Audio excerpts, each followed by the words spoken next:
Namaste students, myself Vishnu Samotia, Faculty of Education and Methodology, Jayoti Vidyapeeth, Women's University, Jaipur.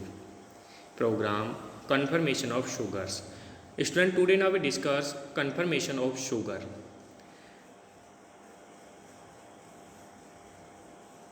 Revise 1950 has shown that the alpha D glucose and beta D glucose both have been chair conformation. In alpha D glucose, purpose the glucose hypohexylix is axials and is the beta amino anomers it is the equal position. So it is known as a geometric rules that the conformation which has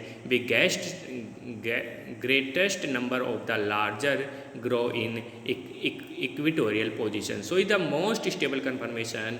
This the beta anomers is more stable than alpha anomers, and so it is a permanent, it is the equilibrium mixtures. Students अपन पढ़ रहे हैं conformation of sugars, और conformation of sugars में अपन two conformation पढ़ेंगे in alpha D glucose and beta D glucose.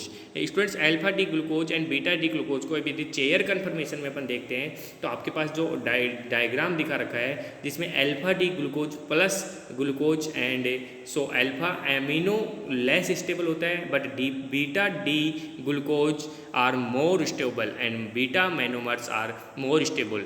क्योंकि students यदि अपन देखते हैं तो इक्वाटोरियल एंड एक्सियल पोजीशंस के बीच में रिपल्सन कम होता है, और इक्वाटोरियल और एक्सियल पोजीशन के बीच में रिपल्सन कम होने की वजह से बीटा ग्लूकोज या beta sucrose is more stable होता है कि अल्फा ग्लूकोज से. Okay students, so position the most stable, larger the greatest number of larger grow in equatorial position is most stable conformation of beta anomer is more stable. Okay students, so conformation is sugars, beta D glucose is more stable chair conformations. Okay students, अब देखो ये students अपन सबसे पहले क्या करेंगे, beta alpha D glucose और beta D glucose में alpha D glucose में अपन को एक पोजीशन को OH पोजीशन को बिलो द प्लेन में रखना है, यानी कि एक्सियल पोजीशन पे रखना है, और बीटा डी ग्लूकोज में OH पोजीशन को इक्वाटोरियल पोजीशन पे रखना है,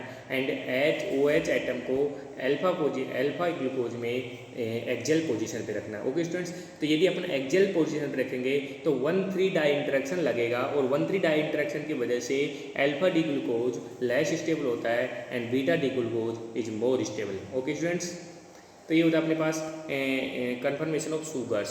students, conformation of decalins are 10 membered rings and it is represent of this reaction, this diagrams.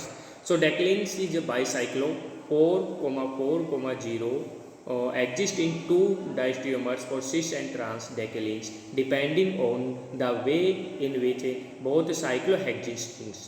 So one on the way in which the 2 cyclohexane rings are fused together in the both diastereomers of decalins. So 2 cyclohexane rings are together in a chair conformation. So since the decalins is analogous for a 1,2 disubstituted cyclohexanes, so in cis isomers of 2 cyclohexane rings are fused together in axial equatorial. So for where the trans isomers 2 rings are rings in equatorial from a given below. Students, अपन देखो equatorial और axial position के according अपन decalin की structure पढ़ रहे हैं. Decalin में cis decalins and trans decalins. Student, decalin 10 member ring होती है, और यदि अपन उसको चेयर कन्फर्मेशन में तो 2 बेंजीन रिंग आपस में डिफ्यूज होके, मतलब आपस में मिक्स होके एक डेकेलिन बनाती है, और डेकेलिन में अपने पास जो अपन को अपने आंखों से जो कार्बन दिखते हैं उनको अबूदा प्लेन बोलते हैं, और जो अपने बैक साइड में फ्रंट में होते हैं,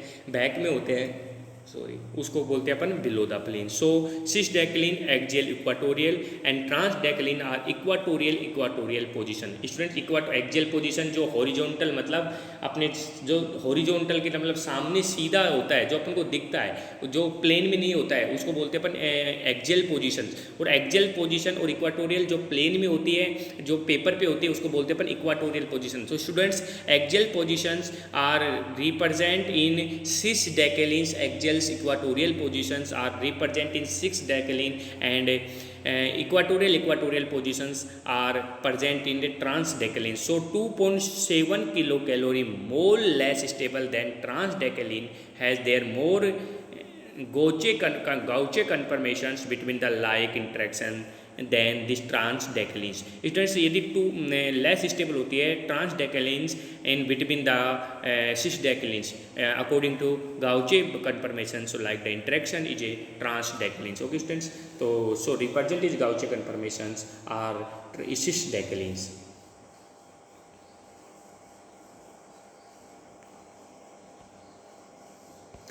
students, so butene Gauche interaction transdecalins are represent. So transdecalins are more stable than cis.